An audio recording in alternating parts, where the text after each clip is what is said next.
Okay, good morning everyone. So today we will be having a discussion on our next topic which is the engine classification. So engine classification, ibig sabihin classify natin yung engine depende sa kanyang mga gamit. So here are the objective.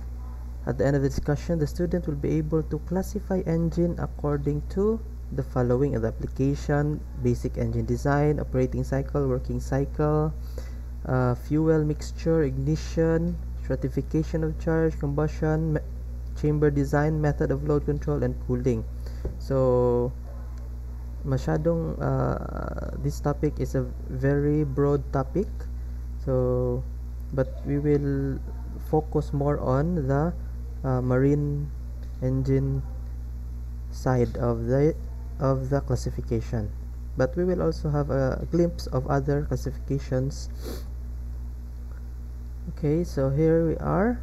So we have the engine classification according to application. So the engine or internal combustion engines have many uses all over the world. So according to application, according to its uses, so first, engine is used in the automotive, so in cars, in truck and bus, or in off highway. So also engine is used in locomotive, so in light aircraft. So grabe no, yung engine pala natin ay ginagamit sa halos lahat ng bagay. In marine naman, or sa atin marine engineers, so marine, so engine is used or outboard. So yung outboard, yung ibig sabihin nun yung mga rescue boat natin, yun, yung outboard na yun, pwede natin ilabas sa barko, ibaba natin, so gumagamit yun ng engine. And then we have also inboard, and then inboard yung mga generator, ganun. And then in the ship,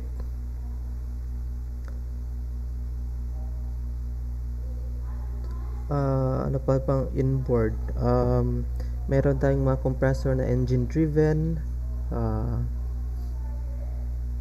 pa, yun. And then on our ship also, so the propulsion system natin, kadalasan sa barko ginagamit is engine or diesel engine. So malaking diesel engine, maliit na diesel engine. Okay, so in power generation also, air engine is used in power generation, so portable and fixed.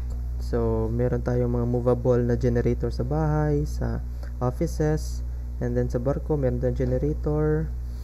Okay, so application in agriculture, so sa agriculture meron tayong mga tractors, yung mga pump sets natin na engine driven, meron din sa earth moving, so sa mining equipment, tippers and dumpers. And syempre sa home use, we have engine driven na lawn mowers, snow blowers, wala naman snow sa atin, and other tools na engine driven. So and others, actually this is a very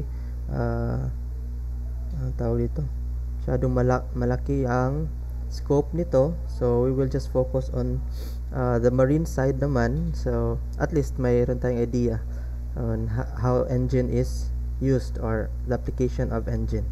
Next, so this is a picture up above. Here is a picture of a two-stroke, how many cylinder is this? 1 2 3 4 5 6 7 8 9 10 11 12.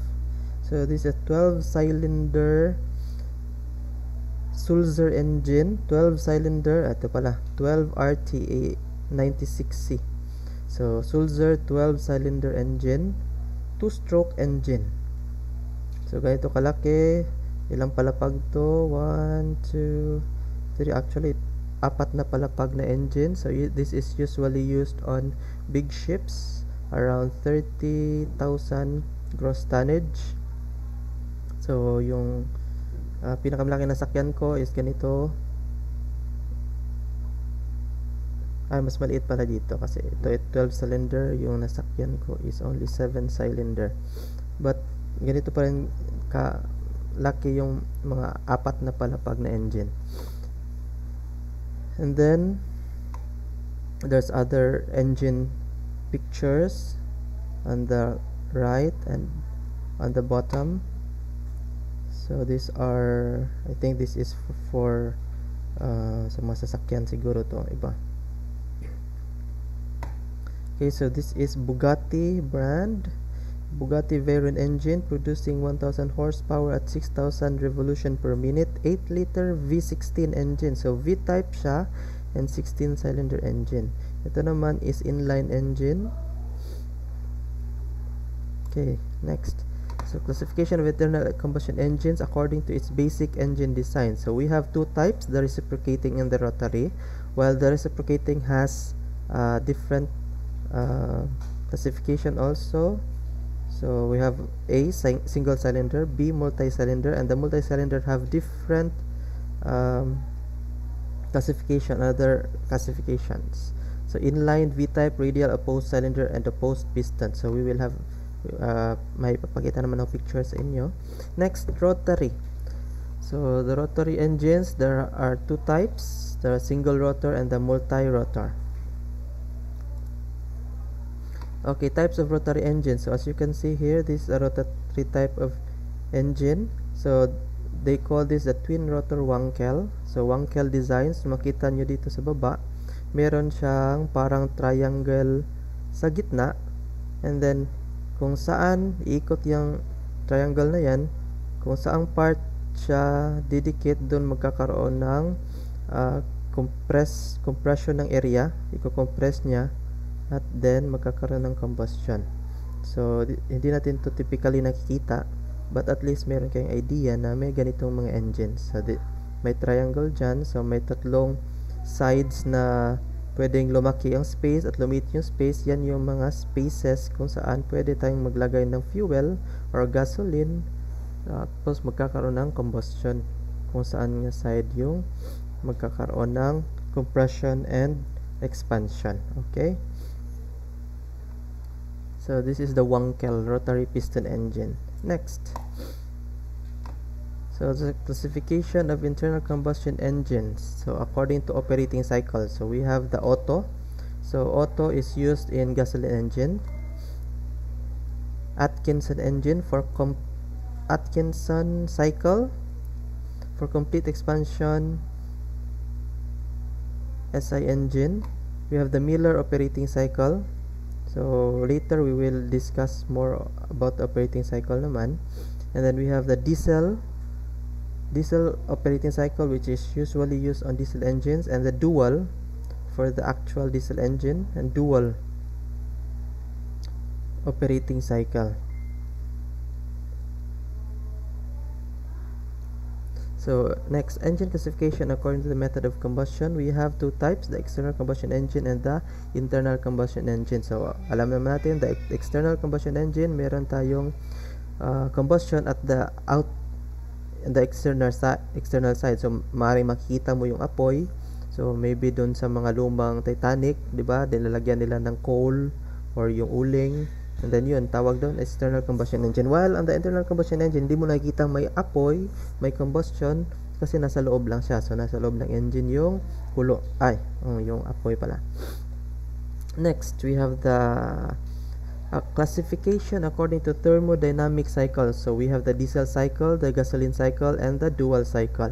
So diesel cycle has the constant pressure heat addition, and then gasoline cycle has constant volume heat addition, and the dual cycle has constant pressure and constant volume heat addition. So next, the diesel engine classification according to operating cycle. So we have the 4-stroke engine, the 2-stroke engine. So we will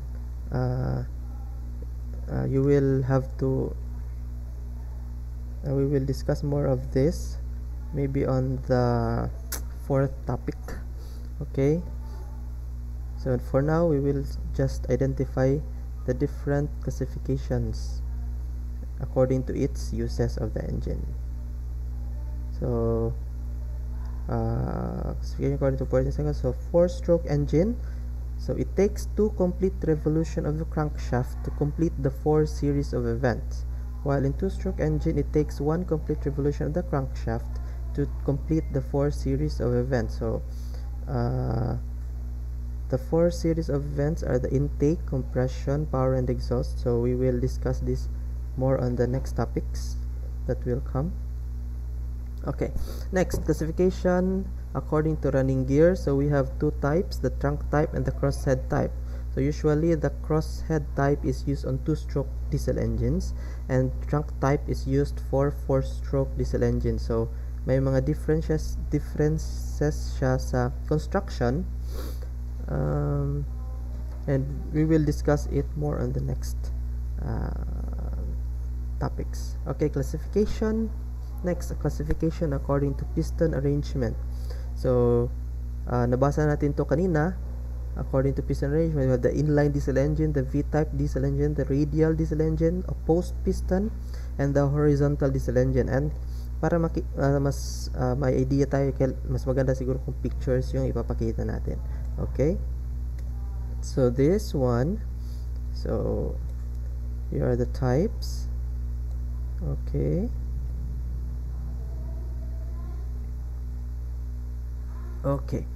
so as you can see, the one in the center is usually used on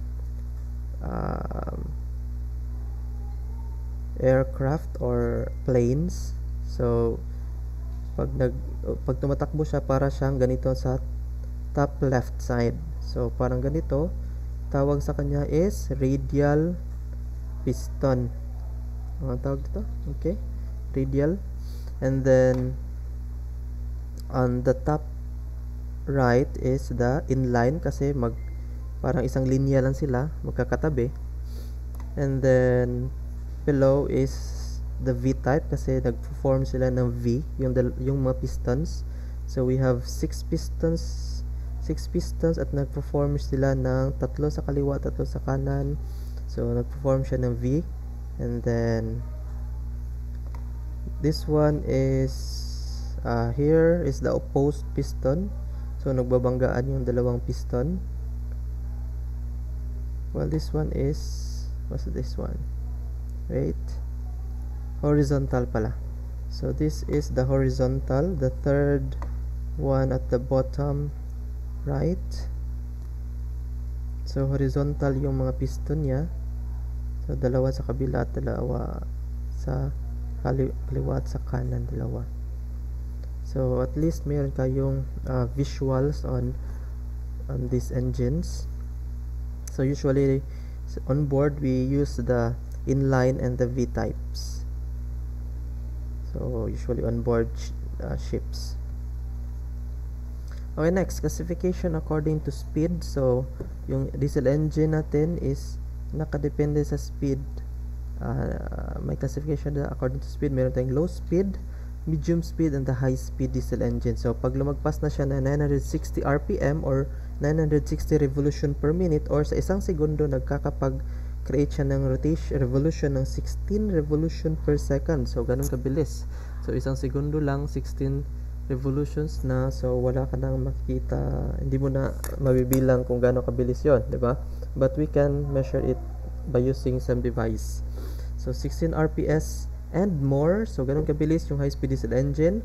Medium speed diesel engine at 4 to 16 RPS or hertz. And then low speed diesel engine, yung mababa lang, yung gamit natin sa mga propulsion usually is the low speed diesel engine, kasi hindi naman kailangan mabilis yung ikot ng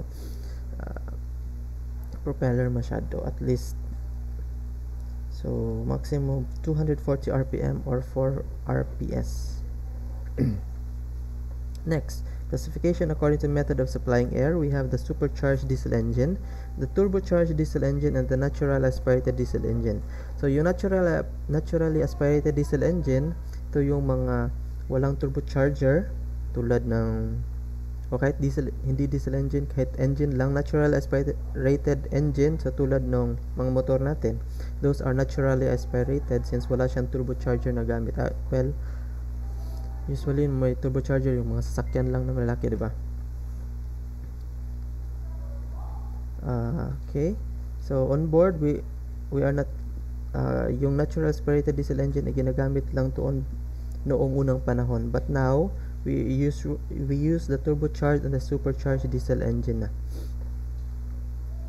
So the supercharged diesel engine are equipped with mechanically driven compressor in supplying air into the cylinder. So may turbocharger na siya, may